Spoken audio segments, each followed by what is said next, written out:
Paz, irmãos. Vou pedir para vocês abrir a Bíblia em João, Evangelho de João, capítulo 13, versículo 7. Hoje o tema é um tema composto. E aí vocês vão vou falar para vocês daqui a pouco a primeira parte e depois no final eu falo o restante, tá bom? E hoje vai ser mais um bate-papo aqui com a gente, tá? Então assim, João 13, versículo 7. Escrito assim: Jesus respondeu: o que eu faço, vocês não compreendem. Você não compreende agora, mas vai entender depois. Bom, o tema de hoje é um dia você vai entender. Bom, ontem, especificamente, eu estava em casa, eu estava esperando a Mayara tomar banho. Todo marido espera a mulher, né, tomar banho, porque demora 1 hora e meia, né? E a gente vai, só toma uma ducha de 10 minutos, está arrumado, pronto e bum, vamos. Aí ontem tava passando, tava deitado esperando, né? E aí pus no YouTube ali para ver a Copa, final da Copa de 2002, que o Brasil foi pentacampeão. Me pareceu de sugestão lá, falei, poxa, deixa eu, né? Deixa eu colocar aqui, e fiquei assistindo e tal. Mas ela até achou que tava tendo jogo da seleção. Só que aí, naquele momento, eu comecei a lembrar de algumas coisas, né? Do passado e tal. E aí eu comecei a lembrar muito de algumas coisas que os meus pais fizeram por mim. Vou falar aqui, talvez eles comecem até a chorar tal. Que é uma das lembranças que eu tenho, que é muito legal. Aliás, deixa eu pôr aqui o cronômetro que eu sempre ponho, né? Uma das lembranças que eu tenho fizeram parte, né, da minha infância, eu lembro que meu pai foi junto comigo na loja de calçado, ele e minha mãe, e a gente comprou uma chuteira meio, meio dourada, branca, vermelha, da Topper. Lembra disso, pai? Porque a da Nike, da Adidas era muito caro. Mas era bonita, era assim, quadradona. Eu lembro que eu a gente era associado de um clube lá do SESI, né? Aí eles pagavam mensalidade todo mês. E é engraçado que tem coisa que fica marcado, né? Eu lembro que era R$ 50. Lembra que era R$ 50 a mensalidade? E aí você tinha a carteirinha, você tinha que ir na recepção, pagava, ele gerava ali, ó, recibo do mês, você colocava atrás da carteirinha e ia. Ó, a Siri tá até querendo participar aqui. Eu lembro de outras coisas também, eu lembro como. Tava lembrando agora aqui. A gente pegava, acho que era antes de ir antes de vir para cá no domingo, acordava mais cedo. Na época a gente morava em Barueri, a gente passava em Osasco, às vezes estava chovendo, às vezes estava frio, parava ali no IAPI, que é um bairro aqui de Osasco, e esperava o Heitor vir.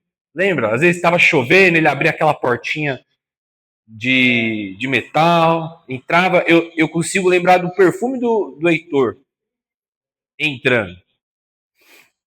Aí comecei a lembrar de algumas coisas assim que meu pai e minha mãe, a gente vinha lá de Barueri de semana e parava ali perto da capelinha para deixar minha irmã, que tinha uma escolinha que ela ficava, acho que primeira, segunda série, né? Que era marrom a calça e amarelo. É a Michelini. Lembra? Era pré. Aí lembro depois de acabar o fundamental, lembro da minha mãe falou assim: ó, onde você quer ir? Onde você quer estudar? Acho que eu vou pôr você lá na Fito, né? Aí falar, não, eu quero ir pra Fito. Aliás, spoiler aqui, né? Um dos motivos para eu ir para Fito, acho que a Mayara não sabe disso, mas um dos motivos é porque uma das amigas que eu tinha lá do SESI, que é uma menina que ela detesta hoje, foi para lá, que era minha amiga, que era a Larissa. Bom, e tem muitas outras coisas, né? Falando nisso, abrindo outro parênteses, a gente encontrou um professor ontem na sorveteria que deu aula pra gente. Fechando parênteses, né?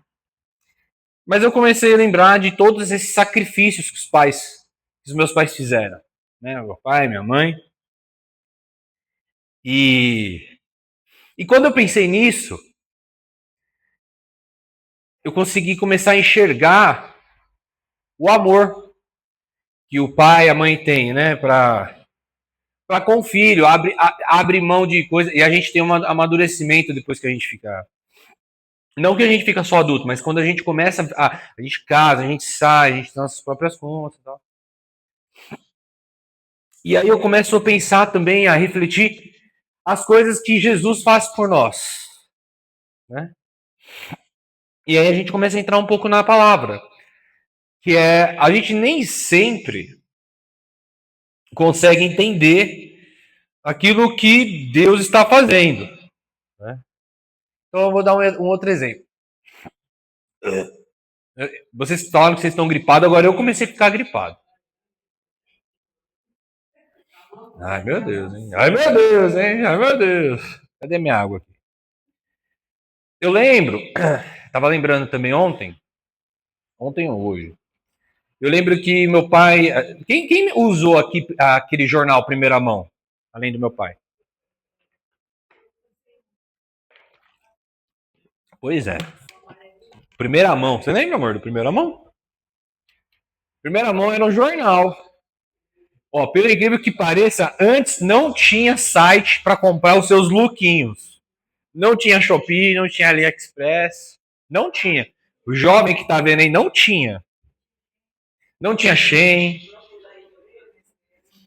Como que você pegava as coisas? Você, às vezes, ou você ia na loja física ou você olhava o jornal, os classificados. Lembra? É, quem viveu, viveu, né? E aí, eu lembro de uma situação onde meu pai tinha acabado de comprar para mim o Play 1. Lembra, velho? Vinha numa caixa cinza, pequenininho, era o PS1. E aí a nossa vizinha tinha conseguido. Tinha comprado dois, né? E eu falei pro meu pai, pô, pai, eu queria já o Play 2 também. Tá? Falou, agora não dá. E aí, fazendo essa analogia, a criança no imediato, pô, mas eu quero tanto. Meu amigo tem, por que eu não posso ter? Né? E aí, às vezes a gente faz isso, né? Tipo, eu queria agora eu queria agora tal emprego, eu queria agora aquela promoção. Eu não queria estar endividado agora. Eu não queria estar passando por isso no casamento. E o versículo básico que a gente usou, de João 13:7, ele fala assim que o que eu estou fazendo agora vocês não sabem, mas vocês vão compreender depois. Ali tudo bem que Jesus está falando especificamente de lavar o pé do discípulo, e ali ele está dando um exemplo, né? Mas a gente pode usar essa situação como exemplo, que existem muitas coisas que às vezes a gente quer naquele momento e não é a hora. Não é a hora porque tem um motivo. Tem um motivo, e nós temos um pai que ele é amoroso, ele sabe aquilo que vai fazer mal pra gente. Às vezes tem, naquele momento, tem um propósito, a mensagem que ele quer passar pra gente. Oh, meu Deus. Eu quero continuar falando para vocês que nessas situações também pode haver uma situação de proteção para nós.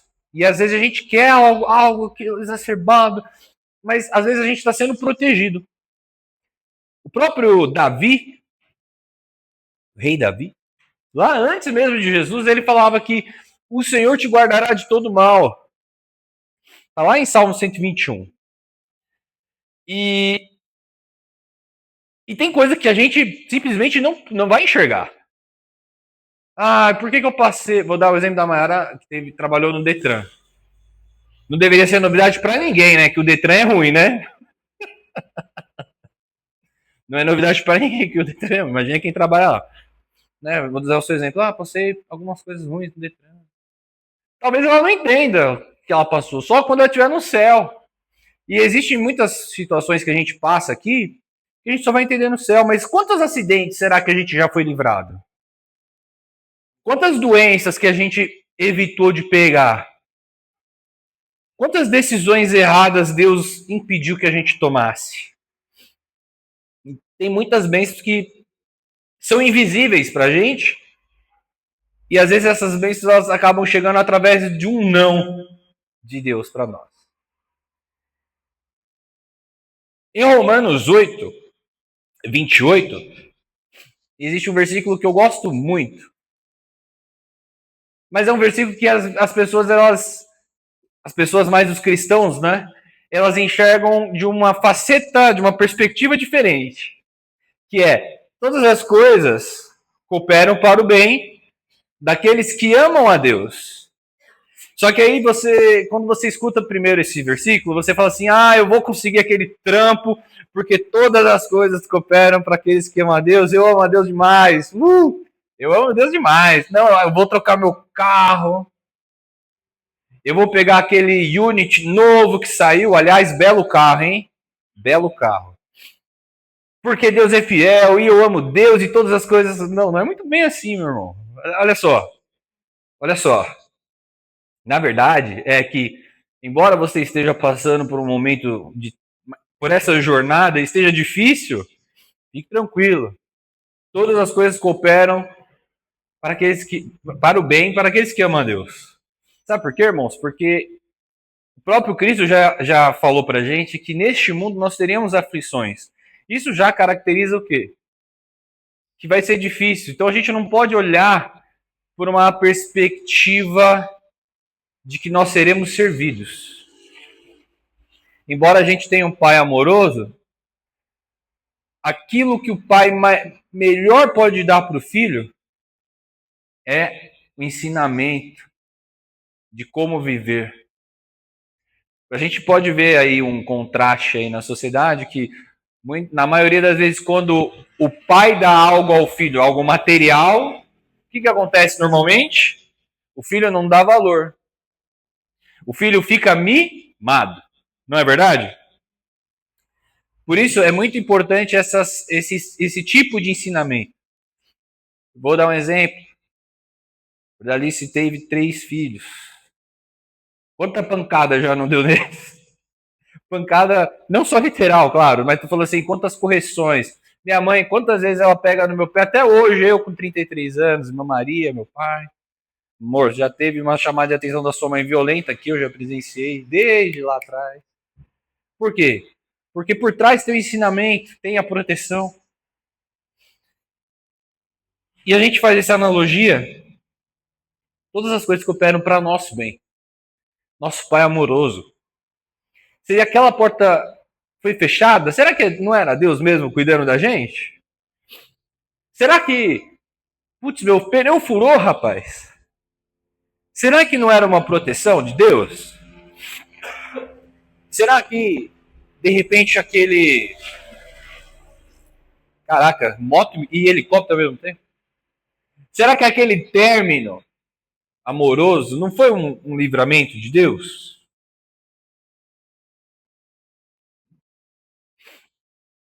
Sabe?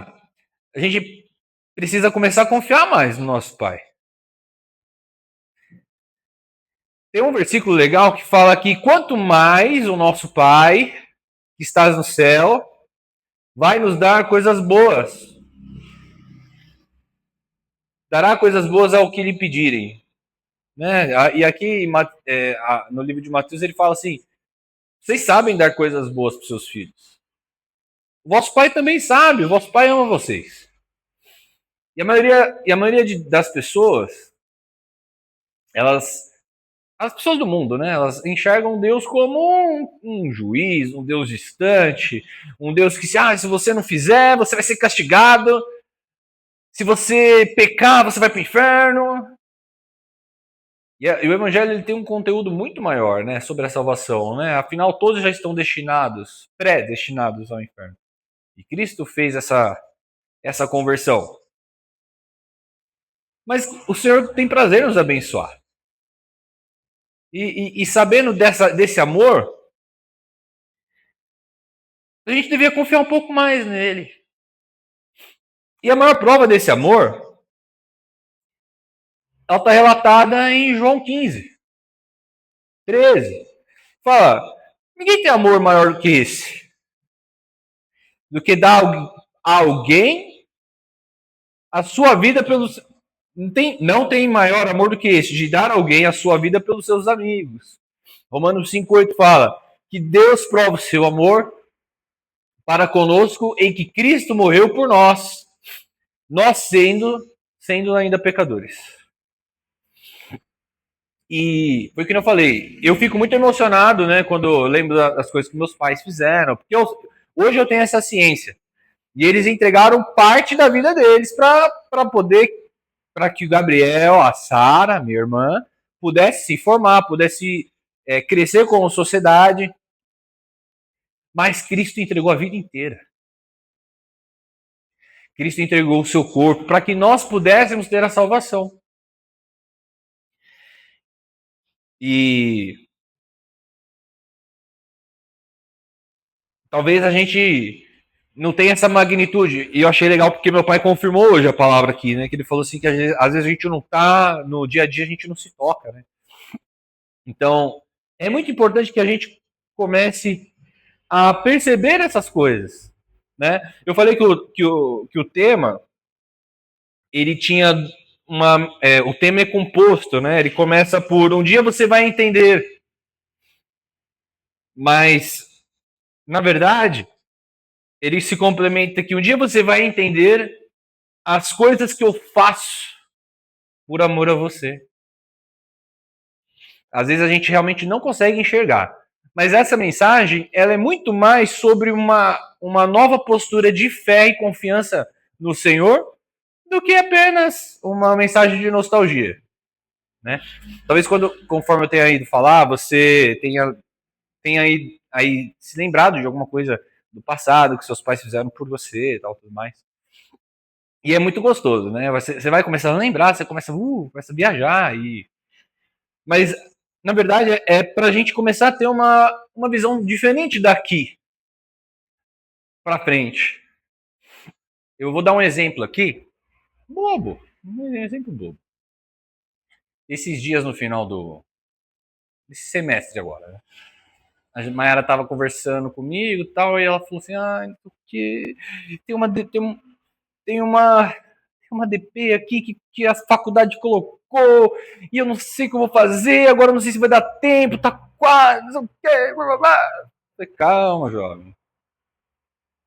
Se tiver que fazer mais um semestre, ótimo. Mas se for para você se formar agora, você vai se formar agora. Entre em contato com a direção. Ai, mas só tem mais 6 dias para acabar a matéria. Calma. Cai a sua confiança no Senhor, né? Que o melhor ele tem para você. Você confia nele? Acabou de dar o testemunho aqui, né? E conseguiu. Então tem pequenas coisas que o Senhor vai prover. E Ele está cuidando de você. Está protegendo. A gente precisa ter mais vivo isso no nosso coração. Que tudo coopera para o nosso bem. Se está passando por um período aí de silêncio, às vezes é hora de você aprender a valorizar o ouvido. Estão passando por um tempo aí de escassez, valorizar quando tem fartura. Tudo tem um propósito. Mas vamos ter confiança que o nosso Pai nos ama. É uma mensagem sobre fé. Uma mensagem sobre fé. Confia. Confia porque o nosso destino, o nosso terminal é o céu. Nosso terminal é o céu. Ixi, passa muito rápido. Esses dias eu tava falando que é uma coisa interessante, né? Na escala da criação, né? Vamos supor, tá? Vamos se permitir dar uma viajada nesses últimos 2 minutos. Vamos dar uma viajada. Se Deus criou o mundo em 7 dias e convertendo realmente a ciência está correta, são 14 bilhões. Vamos supor que seja isso, tá? Estamos dando uma viajada.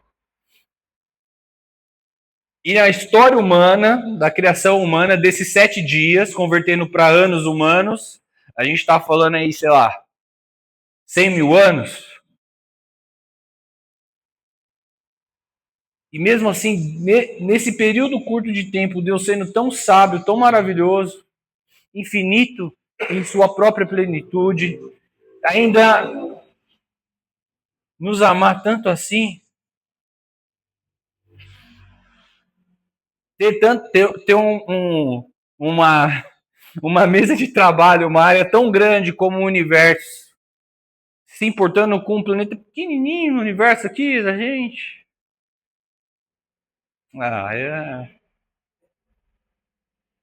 É algo para se pensar, porque ele nos ama. A gente, isso é uma coisa que a gente começa a dar valor, né? Nós não merecemos e Deus nos ama tanto. Ele separou o planeta inteiro para que nós pudéssemos ter vida. Então, confia. Confia que vai dar tudo certo no final. Talvez não seja o seu tudo dar certo. E aqui, para encerrar, eu preciso que você tenha ciência disso. Nesse caminho, nessa jornada, podem haver derrotas, pode haver morte física, pode haver doença, mas tenha certeza que o propósito final de Deus, ele é bom, perfeito, agradável e ele ama você. E isso requer de ti uma maturidade maior do que os que estão lá fora. Então, um dia você vai entender as coisas que ele faz por amor a você.